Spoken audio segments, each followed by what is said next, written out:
Seiko, Prospex, alpiniste, j'ai du mal avec mon doigt. Trois mots importants, Seiko parce que Seiko, Prospex parce que les montres un peu aventurières, étanches de chez Seiko et alpiniste pour la célèbre collection Seiko que j'espère vous connaissez sur le bout des doigts. Et si ce n'est pas le cas, on est là pour ça, on va tout vous expliquer, détendez-vous, prenez un café, ça vient se passer.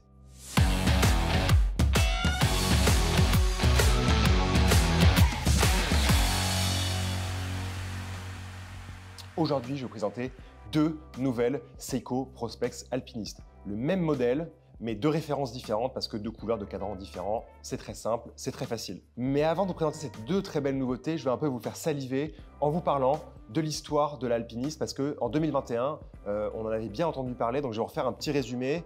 Comme ça, vous pouvez partir sur des bases solides. L'année 2021, ça représentait le 140e anniversaire de la marque de montres Seiko. Pour l'occasion, en 2021 encore une fois, Seiko a décidé de mettre en avant et rendre hommage à sa collection alpiniste.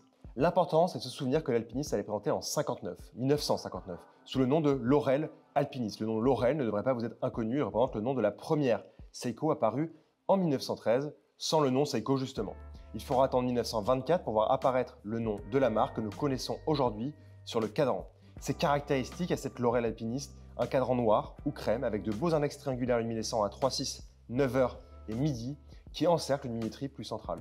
La version 2.0 de l'alpiniste apparaît en 1963 avec un cadran différent sur quelques éléments. Le grand bond en avant de la alpiniste, c'est son retour sur la scène mondiale et internationale en 1995 avec la présentation de la Red Alpiniste. En effet, son nom était apposé en rouge à 6 heures sur le cadran et c'est ce qui lui a valu ce petit surnom. C'est elle qui forgera véritablement l'alpiniste moderne dans un boîtier de 38 mm avec l'apparition d'une couronne à 4 heures permettant de faire tourner l'oréo interne et potentiellement d'aider le voyageur à se repérer grâce à une boussole. Grosse avancée également, le mouvement Highbeat 4S15, l'équipe, après avoir été lancé en 1992. Et le meilleur dans tout cela, c'est une étanchéité à 20 bars grâce à une couronne vissée. Donc vraiment, on vient des années 90 avec la Red Alpiniste et on est là pour vraiment aller affronter tous les éléments comme il se doit. Seiko en présentera la première version à quartz en 2003 avec la Seiko Alpiniste 8S56, vous l'aurez compris du nom de son calibre. On trouve alors l'idée des premiers éléments de design de la Red Alpiniste, toutefois ici dans une version plus sportive, plus affûtée. En 2006, Seiko revient aux formes de l'alpiniste de 1995 en ravivant l'aiguille cathédrale et en lui faisant battre le cœur à l'aide du mouvement automatique 6R15. On retrouve une étanchéité à 20 bars et la couronne vissée qui permet d'avoir l'esprit tranquille. Après, pour les déclinaisons, il y en aura, en veux-tu, en voilà, il y aura beaucoup de choses, mais on retrouvera toujours cette même identité alpiniste. Pour célébrer le 140e anniversaire de la marque, comme je vous le disais, Seiko avait décidé de mettre à l'honneur son alpiniste et je vous mets ici un article où on vous a présenté toutes les déclinaisons de nouveautés, dont en particulier une magnifique édition limitée qui ressemblait justement à la Laurel d'origine avec son bracelet Boone. Et c'était vraiment une réussite totale. Et ça, encore une fois, c'est ici. Allez vous abreuver de ce 140e anniversaire en 2021 parce que là, maintenant, on va parler des nouveautés. Deux nouveautés, comme je vous le disais, Prospex alpiniste. Et si les amoureux de la marque ont l'habitude d'avoir la 3 aiguilles, mesdames et messieurs, aujourd'hui, je vous présente une version GMT, Greenwich Mean Time. Donc la très célèbre collection Seiko Alpiniste intègre un nouveau modèle GMT SPB 377J1 pour les amateurs de la version bleue et SPB 379J1 pour la version noire. La première chose importante est de se dire, est-ce que parce que Seiko va intégrer la GMT à l'alpiniste que nous connaissons bien, est-ce que ça va faire exploser la taille de la montre? Que nenni! Et c'est ça qui est sympathique avec cette montre.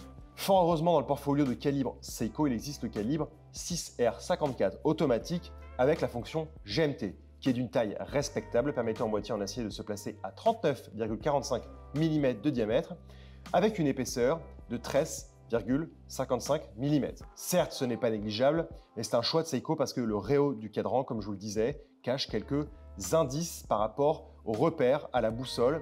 Et ce réo peut tourner grâce à la deuxième couronne à 4 heures. Les finitions, elles sont au rendez-vous avec un très beau chanfrein qui court tout le long du boîtier. Le plat des cornes, il est brossé et vous avez la tranche de carrure qui est polie. Tout ça avec une étanchéité de 20 bars, c'est vraiment sympathique. Pour le cadran, vous aurez le choix entre noir ou bleu. On retrouve les aiguilles style cathédrale qu'on adore qui sont luminescentes, une date très discrète entre 4 et 5 heures et uniquement les chiffres 3, 6, 9 et 12 en applique gris foncé. Des points luminescents toutes les heures les remettent un petit peu en avant. Et on retrouve sur le réo des inscriptions de situation pour utiliser la montre à des fins de repère grâce à la couronne à 4 heures permettant de faire tourner cette lunette interne. La première position de couronne permet en sens horaire de faire sauter l'aiguille GMT et anti-horaire de régler la date. Donc c'est facile quand on prend du décalage, il suffit de faire sauter l'aiguille de GMT et pour se repérer rien de plus simple, il faudra lire sur la lunette graduée 24 heures l'information d'heure dans le pays de choix. Et cette lunette on l'aime beaucoup parce qu'elle est brossée en termes de finition et les repères 24 heures sont noirs mais très très fins. Donc ça reste chic et sympathique. Parlons 2 minutes de ce mouvement automatique 6R54 que vous pouvez apercevoir à travers la glace saphir. Il est donné sur le site de Seiko comme étant précis à -15, plus 25 secondes par jour. Donc c'est sûr que quand on lit ça la première fois, on se dit bon, c'est pas très précis. Mais ça c'est parce que les Japonais, en particulier Seiko, ils aiment jamais se mouiller par rapport à la précision de leur montre et ils essaient toujours de mettre le truc le plus large possible. Comme ça, s'il arrive quoi que ce soit, tout va bien pour eux.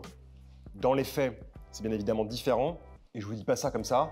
Cette montre-là, on a fait des mesures avec notre chronocomparateur et les dernières mesures que j'avais en laissant la montre quelques minutes sur le chronocomparateur, c'était d'avoir une amplitude de 260 degrés, donc c'est pas mal, avec une précision qui tourne autour de 10 secondes par jour en positif. Donc c'était +9, +12, ça restait dans ces eaux-là. Donc ça, c'est la montre aujourd'hui. La nouvelle Seiko Prospex Alpiniste, elle est proposée au prix de 1 200 €. Elle est livrée avec un bracelet en cuir Seiko foncé et avec sa boucle déployante Seiko qui est très sympathique. Donc voilà, et franchement, 1 200 € pour cette pièce, c'est tout à fait, à mon sens, respectable et acceptable. On a vraiment une pièce avec des jolies finitions, des beaux cadrans, les détails de l'alpiniste qu'on aime beaucoup. On a quand même une fonction complication GMT qui saute bien, qui fonctionne bien. Donc il n'y a rien à dire, elle passe très bien au poignet. Franchement, pour ce prix-là, moi je dis foncez. Si elle vous plaît, si vous aimez l'alpiniste 3 aiguilles, la GMT vous comblera également. Ça sera peut-être un petit peu doublon aussi. Donc à ce moment-là, si vous vous posez la question d'acquérir l'alpiniste en 3 aiguilles, est-ce que la GMT sera une meilleure option? Nous, on s'en lasse pas. Et franchement, c'est une belle proposition de Seiko. Donc au moins, allez vous faire plaisir et l'essayer, vous verrez, vous ne le regretterez pas. On vous aime. Merci d'avoir suivi cette nouvelle vidéo striptease sur la Seiko Prospex Alpiniste. En tout cas, ces 2 déclinaisons bleues et noires. On vous retrouve très prochainement pour une nouvelle vidéo. Merci.